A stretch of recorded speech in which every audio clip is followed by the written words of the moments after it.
Galata Waaqayyo akkam bulti? Nagaa kooti. Dudduubaan si waamaan tureetiin nageenya natti fakkaata. Ifama yaadaan guulaa ture. Maal ture naguma? Waan tokko si rakkisuu barbaadeen ture.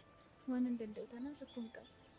Egaa exit exaaminis geera. Barnoota irratti immoo badaa miti na beektamti. Yeroo keetiba kubbaa saaphanaa fi kubbaa kaachurraa irratti teessoo qo'attee siif galuu danda'a.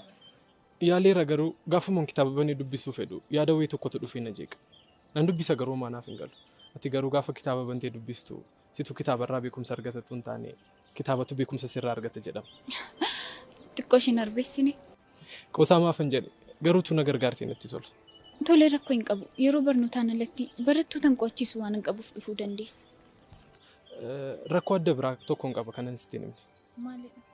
Iddoo namni baay'eetti gaafa na qo'achiistu naaf hin galu ija namaatti natti fakkaata. Kubbaa saaphanaa fi kubbaa kaalchoo yeroo taphattu dirree gubbaatti qofaa kee taphataa turte mooti? Ispoortii irratti injifannoo malee kufaatiin hin jiru. Barumsa irratti garuu yeroo baay'ee kufaatiitu nu hordofa.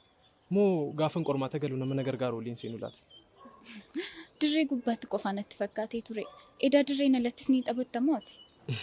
Dirreen alatti gaafatu carraa galchee hin qabu malee. Garuu waan qormaataa baay'ee na yaaddeesseera. Tolee, kanaaf akkamitti si gargaara?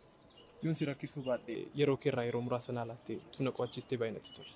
Dirreen kubbaa miilaa erga cufameen booda akka jettuuti. Lakki atis tapha irratti salphaa miti.